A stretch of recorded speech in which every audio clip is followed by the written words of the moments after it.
né? Quando vocês pegam o livro, vocês vão encontrar no Evangelho, às vezes alma, às vezes espírito. Não é? De uma certa modo, ficou-se convencionado que alma é o espírito encarnado, ou seja, nós somos uma alma quando estamos encarnados. Quando a gente sai do corpo e passa a viver só no plano espiritual, né, aí a gente é um espírito. Mera convenção de palavras, certo? O que está encarnado é uma coisa, quando está desencarnado é exatamente a mesma coisa. Não muda. A única coisa que muda, não tem mais o corpo físico. Mas 3 ideias, elas existem a respeito da alma. Uma delas é o seguinte, que a alma é o princípio da vida orgânica, da vida material. Então a alma ela tem início quando o corpo nasce. Quando nós nascemos, viemos à luz, a alma nasce junto conosco. Então ela é nada mais, nada menos do que efeito do corpo físico. O corpo físico existe, a alma também existe. E quando o corpo físico deixa de existir, a alma também deixa de existir. Some. Ou seja, essa é a ideia materialista, que não existe nada além daquilo que a gente consegue pegar, medir, apalpar. A segunda ideia é que existe, né, que a alma, que o espírito é o agente universal, é um agente universal de que cada ser absorve uma porção. É como se fosse um grande balde d'água e a gente retirasse uma gota d'água, pronto. É um espírito que vai animar um corpo e vai ter a sua vida. Só que essa ideia, que seria a ideia mais ou menos do panteísmo, é que quando o corpo morre, aquela gota d'água que animava aquela pessoa volta para dentro do balde de novo. Se mistura, se perde, você não consegue mais encontrar aquela gota d'água. Ela simplesmente se mistura a tudo aquilo. Essa é uma ideia do panteísmo, uma variação do panteísmo. E o terceiro tipo de pensamento é que a alma ou o espírito é um ser moral, distinto, independente da matéria e que conserva a sua individualidade após a morte. E aqui é exatamente o que a gente acredita. Essa é a teoria espiritualista. E o espiritismo é uma corrente espiritualista. Então nós acreditamos que existe alguma coisa além do nosso corpo físico. E nós mantemos a nossa individualidade após a morte do corpo. Ou seja, morremos, deixamos o corpo, deixamos. E o que a gente é lá do outro lado? Exatamente aquilo que nós éramos quando estávamos aqui. De repente, quando a gente chega lá e a gente se dá de cara com o que a gente vê, a gente pode até mudar alguns conceitos, mas nós somos ainda exatamente iguais como nós éramos aqui. Então são esses 3 tipos de pensamento.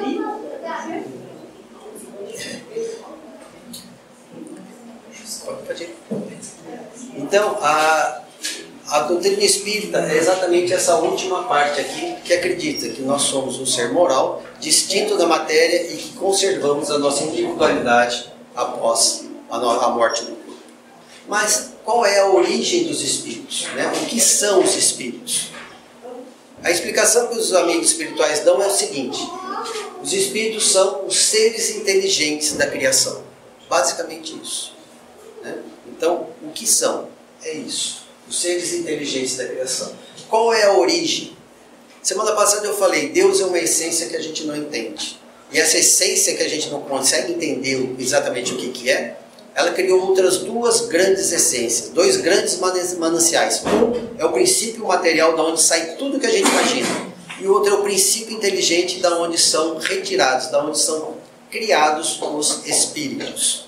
Então, princípio inteligente, princípio material. O que não é espírito é matéria. Né? Então, luz, magnetismo, toda a tabela periódica, né? Tudo aquilo que a gente vê, os raios-x, tudo que a gente pode imaginar que a gente não consegue compreender agora é matéria. Espírito e matéria. Né? Então, nós somos a individualização do princípio inteligente. É como se esse princípio inteligente fosse um grande chumaço de algodão. E Deus pega um pedacinho assim, faz uma bolinha e está criando espírito. Né?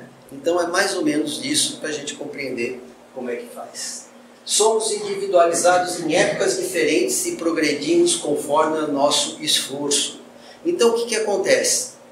Às vezes o nosso filho, que é bem mais novo do que nós, ele é um espírito, às vezes pode ser um espírito mais velho do que nós. Nós podemos ser mais velhos do que o espírito dos nossos pais ou dos nossos avós. Nós fomos individualizados, ou seja, nós fomos criados em épocas diferentes. Quanto tempo? Não se sabe. Esse é o tipo de coisa que a gente não tem como acessar esse tipo de conhecimento.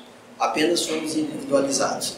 Nenhum daqui foi individualizado quando nasceu nesse mundo, né? Quando nasceu nessa encarnação, pode ter certeza. Né? Nós fomos individualizados há muitos milênios atrás. Muitos milênios atrás. Progredimos conforme o nosso esforço.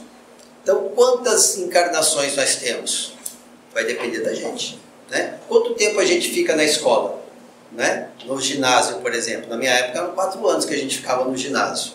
Né? Se eu me esforçasse e passasse todos os anos sem repetir. Agora, se eu faço um, repito, né? Passo para o outro, repito, eu vou pelo menos dobrar o número de anos que tem que ficar. E se eu não me esforço, chega uma hora que a turma até me tira da escola e tanto tempo faz que eu estou ali. Ou seja, eu não consigo aprender. Mas então, conforme eu me esforço, eu consigo progredir de forma mais rápida. Mas sempre existe alguma, digamos assim, um roteiro mínimo para a gente poder fazer. De quantas encarnações? Não sabemos esse tipo de informação. Os espíritos habitam o mundo espiritual quando não estão encarnados. Então, enquanto nós estamos encarnados, enquanto nós temos um corpo de carne, nós estamos aqui. Quando o corpo desfaz, o espírito deixa o corpo para trás e ele passa a viver, alguns falam, uma dimensão diferente. É um estágio de vibração diferente. É um mundo espiritual, como Kardec fala. Ou seja, eles podem conviver conosco, eles podem transitar junto conosco, mas existe um mundo vamos falar assim, é um mundo paralelo a esse. É um mundo de vibração diferente, onde nós não conseguimos enxergar, mas que os médiuns conseguem ter acesso a esse local. Todos nós, todos, sem exceção, somos criados da mesma maneira, simples e ignorantes. Simples significa sem maldade. Ignorantes, sem conhecimento. E nós vamos evoluindo ao longo do tempo até chegarmos à perfeição. E lá na perfeição nós seremos simples, de novo, ou seja, voltaremos a não ter maldade, mas nós seremos sábios. Teremos todo o conhecimento necessário até alcançar a nossa perfeição. O espírito, ele é um ser circunscrito. Ou seja, ele, digamos assim, se fosse possível, a gente conseguiria colocar a mão nele e sentir um contorno dele. E os espíritos, os amigos espirituais sempre dizem o seguinte: em toda a criação, os seres inteligentes, eles possuem mais ou menos esse formato que a gente tem, que é uma estrela de 5 pontas. Quem já viu, né? Aquele desenho do Leonardo da Vinci, né, do homem com as mãos e pernas abertas, aquele é uma estrela de 5 pontas, né? Ou seja, cabeça, os membros inferiores e os membros superiores. Mais ou menos sempre assim. Então, aqueles filmes que a gente assiste, né, daqueles homens geleia, homens com 20 braços, 15 pernas, aquilo é pura ficção científica. Tá? Até alguns cientistas, quem gosta de assistir Discovery, alguns cientistas eles falam, a natureza é sábia, ela faz de tudo para gastar menos energia. Se você tivesse 2 cabeças, a quantidade de energia que você ia gastar seria tão grande que você passaria a vida inteira só comendo, para poder manter as 2 cabeças funcionando. Se você tivesse 6 braços, ou 6 membros, pelo menos 4 braços e 2 pernas, a mesma coisa. Então o próprio cientista fala, a natureza ela busca o quê? O menor gasto possível. E esse nosso aqui é o menor gasto possível para conseguir fazer tudo aquilo que a gente faz. O espírito ele é indivisível, você não consegue cortar o espírito. Não adianta ter espada em casa e aparecer o espírito sem querer cortar, você não vai cortar, ele não tem jeito. Tá? E ele é imortal, você não mata um espírito, o espírito jamais morre. Mas nós somos diferentes de Deus nisso. Deus é eterno, Deus sempre existiu. Nós não, nós fomos em determinado momento nós fomos criados e não morremos mais. Morremos aqui, o corpo morre, mas o espírito não morre mais. Ele pode passar pelo fogo, ele pode passar pela água, você pode jogar ele embaixo de uma bomba e explodir a bomba, o espírito não morre. Você não tem como destruir o espírito. O espírito ele não tem forma para nós, embora ele seja circunscrito, se nós pudéssemos olhá-lo diretamente, ele não teria uma forma, ele seria como se fosse um clarão, como se fosse uma faísca. E aí a gente busca, lá na Bíblia, a gente vê quando Moisés foi receber as tábuas lá no Monte Tabor, né, o que aconteceu? No Monte Sinai, perdão. No Monte Sinai, o que ele via? Ele via uma sarça que ardia, mas não se consumia. Né? Então o que ele via? Ele teve uma visão de um espírito puro, um espírito que ele via simplesmente a manifestação, mas não via o contorno, não via a forma daquele espírito. Então é isso que quer dizer. Ele está revestido do perispírito. Essa é a próxima aula que a gente vai ter, vai ser exatamente a respeito do perispírito. O espírito em si, ele não consegue atuar diretamente sobre a matéria. Então ele precisa o quê? Desde a partir do momento que nós somos individualizados, forma em torno desse espírito como se fosse uma capa de proteção, né? Que chama-se perispírito. E é esse perispírito que permite que o espírito possa atuar sobre a matéria. Sem o perispírito, se a gente tentasse entrar num corpo sem esse perispírito, é a mesma coisa de você pegar uma tensão aí de 1800 volts e colocar em uma lampinha de LED de meio watt. Vai fazer assim, ó, só. Então o perispírito, uma das funções é diminuir a vibração do espírito para que ele possa, né, animar um corpo físico. Percorre grandes distâncias com a velocidade do pensamento. Então, né, ao invés de o espírito sair daqui correndo para chegar lá na minha casa, por exemplo, né, que ia demorar pelo menos aí uma hora, né, para ele chegar correndo lá na minha casa, ele pensa que ele chega lá. Então o espírito ele pode se movimentar com a velocidade do pensamento. Ele pensando que ele quer estar do outro lado do mundo, ele vai para o outro lado do mundo com a velocidade do pensamento. Então a velocidade do pensamento é mais rápida do que a velocidade da luz.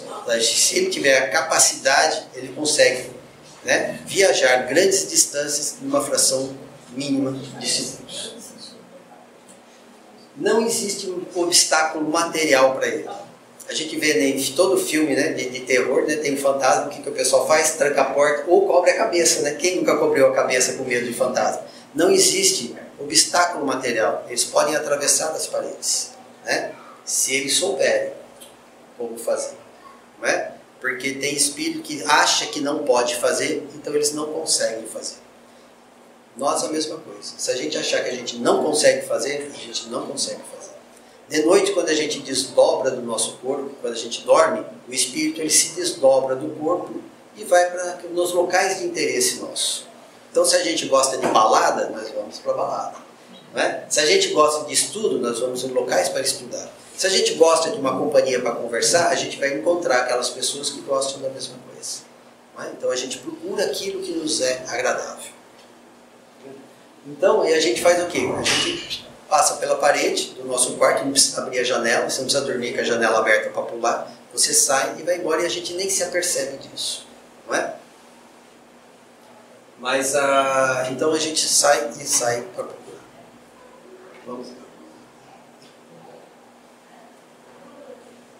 Os espíritos não possuem sexo, né? Então, o que acontece? Nós somos feminino ou masculino de acordo com a necessidade que nós temos de aprendizado. Hoje, né, o corpo masculino é que me dá as condições de aprender aquilo que eu preciso aprender. Posso ter sido ter animado um corpo feminino no passado, posso vir a animar um corpo feminino no futuro. De acordo com a necessidade de aprendizado, nós transitamos de um para o outro. A gente não fica pipocando. Essa encarnação eu sou homem, amanhã é mulher, depois na outra volta a ser homem. Não. São períodos que a gente fica para poder aprender realmente o que aquele estado pode nos trazer de conhecimento. E a gente sabe que isso é verdade. Eu tenho meus filhos, né? Cuidei dos meus filhos, né? De maneira que é possível, cuidei dos meus filhos, mas jamais um homem vai saber exatamente o que é gerar um filho dentro de si, né? Sentir aquela presença dentro de si. E tudo aquilo que esse fator de ser mãe traz, né, para a mente da mulher. Nós homens participamos do lado de fora, nós conseguimos compreender. Assim como a mulher não consegue compreender várias coisas dos homens, né? Que apenas estando no corpo masculino é que a gente vai aprender. E nós precisamos disso exatamente para ir criando o nosso conhecimento, para que nós possamos compreender a vida de uma maneira muito maior. Só que quando a gente desencarna, a gente, do lado de lá, continuamos no mesmo fator que a gente está. Se eu sou masculino aqui, continuo masculino do lado de lá. Se eu sou feminino aqui, continuo feminino do lado de lá. Não é? Uma outra encarnação, uma outra preparação, eu sou preparado exatamente para vir animar, né, um corpo masculino com um corpo feminino. Todos nós, sem exceção, somos destinados à perfeição, ou destinados à felicidade suprema, que é o quê? Perfeição de conhecimento, de habilidades e de sentimentos. Todos nós vamos chegar a ser perfeitos. Todos nós vamos chegar àquilo que nós chamamos de anjos, né? Todos nós vamos chegar.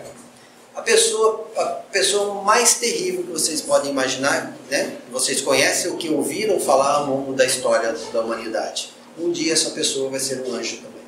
Vai aprender, vai progredindo, vai se modificando, vai aprendendo, até chega um momento em que vai se tornar um espírito perfeito. Ou todos nós seremos. Quanto tempo vai demorar? Depende exatamente de nós. 2, 3, 4, 5. Depende só de nós o tempo que a gente vai demorar. Por isso que a gente não pode ficar patinando, a gente não pode ficar bobeando. A gente tem que sempre se esforçar para sempre crescer, quanto mais rápido, melhor. Tanto em conhecimento intelectual, quanto em conhecimento moral. Querer apenas conhecimento intelectual, a gente não vai voar. Só conhecimento moral também não vai melhorar, não vai conseguir voar. Normalmente no centro espírita a gente ouve falar, né, que a parte moral é uma asa, a parte intelectual é a outra asa. Né? E nenhum passarinho voa se uma das asas é maior do que a outra. É necessário que as duas estejam desenvolvidas para que a gente possa voar cada vez mais alto. Os espíritos possuem